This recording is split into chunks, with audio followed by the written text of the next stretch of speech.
What is up, JVS? We are back with another review. We are here with the almost said the boys again. We're here with Gen V season 2.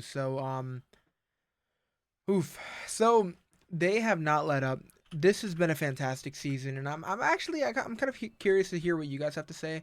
Uh, how do you compare it to season 1? Do you think it's better so far? Do you think it? Because I mean, at the same time, like it's I feel like I'm asking more questions with this season, and at the end of the day, I'm more excited to see who's gonna pop up because it's one thing for them to kind of tease like who may pop up, but then you get right hooks like Stan Edgar. I don't know. I don't know if I'm the only one here, but I just didn't expect him to pop up at all. Obviously, with Newman, we got teased in the beginning of this episode when they were showing all the like previously on. They showed a scene from the boys, so obviously it gave us a little hint that we were either gonna get a Newman flashback or her daughter, and we saw our daughter, which was really cool. But to see Stan right there was also super, super cool. Who doesn't love Giancarlo Esposito? So anytime we get to see more of him, I'm always here for that. But they've so far they've done really really cool. Got to see a little more of Ethan Slater. Don't know too much about this dude other than of course he's with Ariana Grande. That's really it. When I saw him in the first episode of the season, I'm like, dude, he looks mad familiar. He looks like the guy from that played like SpongeBob on Broadway. And then of course we saw him again here, so it was an interesting little surprise. So that was cool. Um, as for just getting out of Almyra, that was going to be interesting. And I still am here trying to figure out more and more on that. I truly believe, and I think the question for me is obviously Stan Edgar is a very powerful man, so maybe he still has people on the inside that can help him out with things, and that's the only thing that's kind of coming to my mind right now, because I'm over here like trying to figure out, I guess, every possible situation because we know that Cipher didn't have any recollection of or have any idea on what was going on with um uh the group, such as Marie and everyone getting out. Like he had no idea. But when we saw everything happen in the last episode, we're like, this is way too damn easy. Like this has to be a setup. This is not right. This is way too easy. And it makes sense because obviously with Stan being so confident that he can get back in control of it, I'm like, okay, he clearly has connections that we don't know about. So that's the only thing that's kind of in my head. But as soon as they showed that Cipher didn't know what was going on, I'm like, okay, like who else is in charge? Like what is going on? So that whole thing was interesting. But I am excited to see if he's going to appear in the next episode, if he's going to appear in the finale, how that's going to work. Um, just seeing more of him is getting me excited for like when him and Homelander go kind of head to head because uh, at this rate, like if we do see more Stan Edgar, I don't see him making it past the season 5 finale of The Boys. Very very smart guy, but like at the end of the day, like Homelander is so petty. If he sees that man, it is on sight. Like Homelander is a problem. And I think that's what made this kind of reveal in this episode so interesting, finding out that he is the only other survivor of the Odessa program. To hear that Godolkin was creating god level superheroes, just it's so cool, but at the same time, it makes a lot of sense because I think a lot of people had the question maybe like Homelander got lucky with the abilities. When everyone got injected with Vought, they're like, okay, like what determines abilities? Some people got really cool abilities, and then some people got really lame abilities. So it was really interesting to see how they kind of like talked about it and how we just kind of see it in a sense. Whereas Marie is now apparently on that god level when it comes to Vought superhumans, and to see her constantly or just repetitively getting compared to Homelander throughout this episode, you could see how irritated she was getting, and I really enjoyed that because it's one thing to be like, oh, you're just like Homelander, and it's like, oh God, that's so cool because he is an extremely strong man. But then at the end of the day, we know who he is, we know his personality. We do not want to be compared to a man like that. So it's really funny to see how she kept trying to get Jordan, how she was trying to get everyone to kind of pull back from that. It was a really really fun kind of like situation that they were in. But going back to kind of like the beginning of the whole situation with her seeing Annabeth, and Annabeth of course reaching out and taking her hand, and I'm like, oh, this is so sweet. And then everyone questioning, what the hell, Marie? Like you know, you brought somebody back to life. Like that's not normal. And Then of course we have Annabeth over here with her that's so Raven moment where she was just like, oh no, we gotta go this way. Oh no, he's almost here. And when she said he's almost here, I thought it was Cypher. And I'm not gonna lie, the entire sequence, I thought Cypher was behind her, like deciding where to go. I thought he was like, okay, no, this way, and then he's almost here. Like I assumed that he was just seeing if he could bring if Marie could bring her back to life, and then he was gonna be like, okay, like now that we saw the big stuff, we can just throw her back into the cell and we'll use the sister. Um, but I'm kind of like asking the question. I don't know if this is a stupid question. I don't know if they've already said it and I totally missed it. But can Cipher control only people with Vought in their system? Because that's something that's kind of like making me think a little bit. But as of right now, I'm just really excited to see where that does go. To see Marie, of course, fully bring her back to life, and then for them to get out of there, and then for Sam to be the one to kind of break him out after he denied and said, "No, I'm not going to help you." It was just a really, really cool and sweet moment. And then, of course, when everything went to hell, and they're like, "Oh no, we're going to Canada," and Annabeth was like, "I'm not doing that. Like, I'm in a bus full of strangers." And unfortunately, that does include Marie, because at this point, she doesn't know much about Marie. I think one thing that I was really impressed with is Annabeth has gone through a lot, and even with everything she said to Marie, I still don't dislike her character.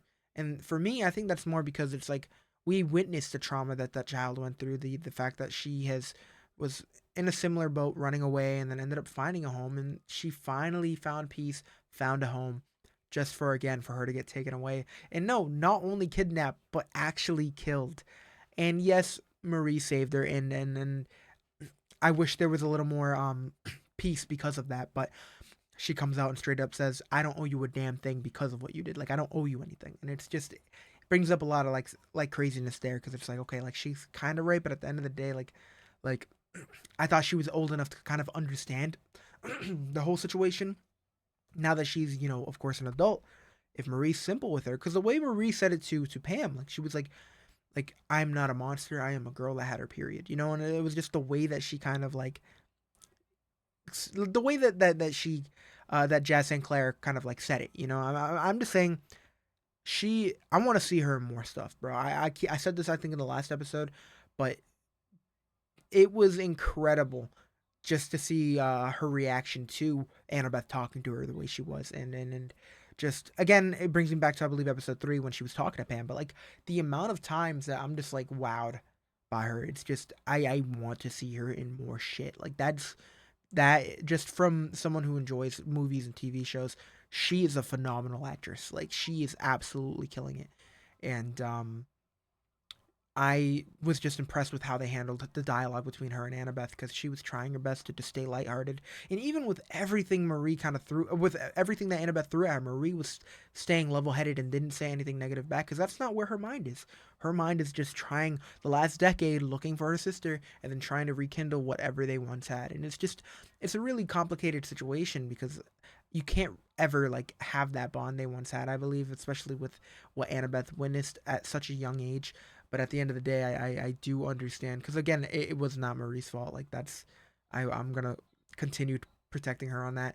It's just such a delicate situation, and I was really curious on how they were gonna handle it. And at the end of the day, I'm flabbergasted by it all because Marie is a very selfless person. So she is, of course, if Polarity did manage to get in contact with Marie and offered her that deal, even though she probably knew it was bullshit, she would have heavily considered diving at that deal.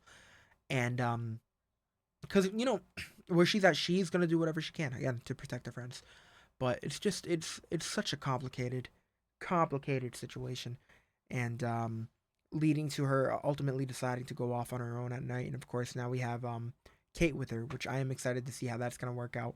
Um, can we trust Kate? I really want to. I feel like this season has really brought us, you know, to a point where they're bonding. We're seeing more of them together, and it's making me want to see more of them and want to vibe with them and have Kate, be 100% trustworthy of her again. But after everything, I don't see that 100% happening.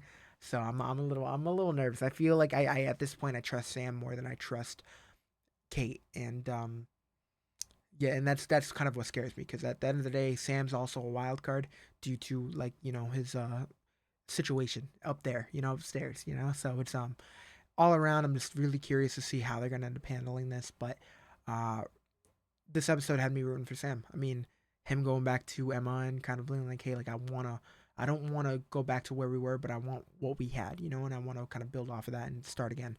And like part of me was like, oh hell yeah, but at the same time, I mean, I understand where she was coming from, her character specifically, because the whole situation's super messed up. They're not the same people that they were.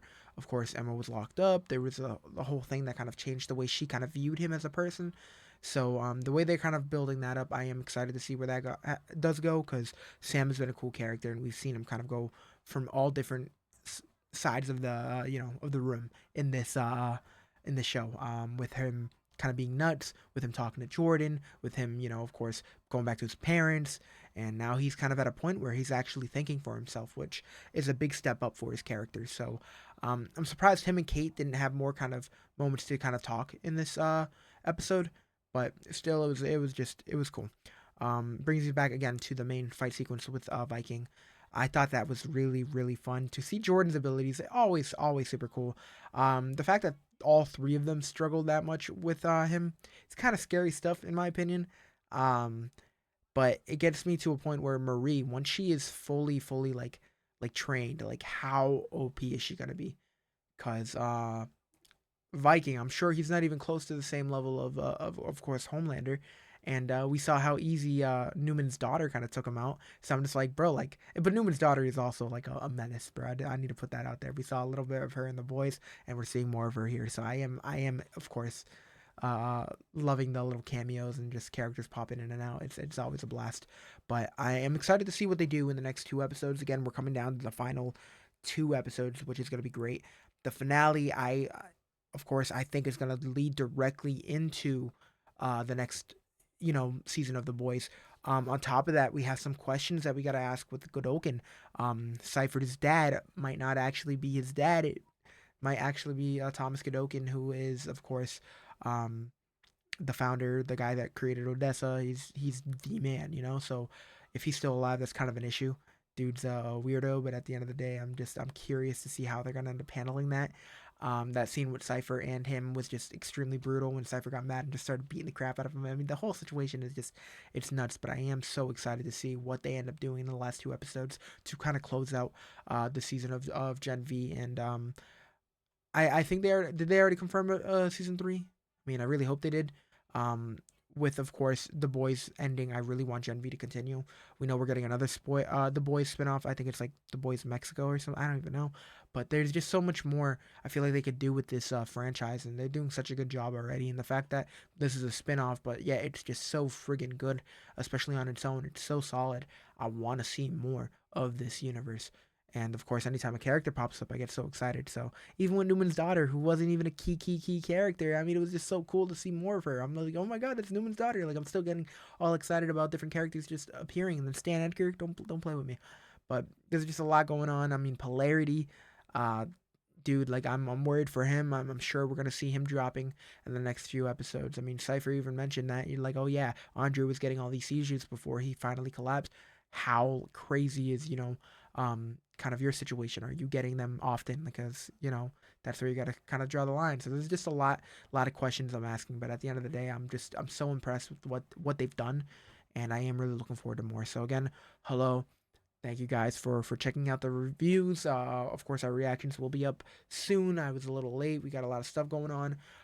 So I do plan on dropping some other stuff. More reviews, more written reviews. We just dropped our written review for Tron Ares up. If you guys want to go check that out on teamjvs.com. But for now, I just appreciate you guys, and would appreciate the support if you just not only showed some love over here by liking, subscribing, checking out some of the other Team JVS platforms, but of course checking out me and my socials, not only on TikTok, but of course on YouTube, where you can find my reactions and all that stuff. But as for my reviews, they're always going to be here, and my thoughts are always going to be here. Same thing with over on teamjvs.com, where you can find and read some of the reviews that I work hard to write for you guys, because of course I want to just keep doing this. I have so much fun. I love television, and I want to just do more with this. And I appreciate you guys showing not only me love, but Team JVS as a whole. We appreciate you guys, and we look forward to covering more content for you guys. So stay tuned. You guys are fantastic. And yeah, I'll see you guys in the next one. So until episode 7, peace out.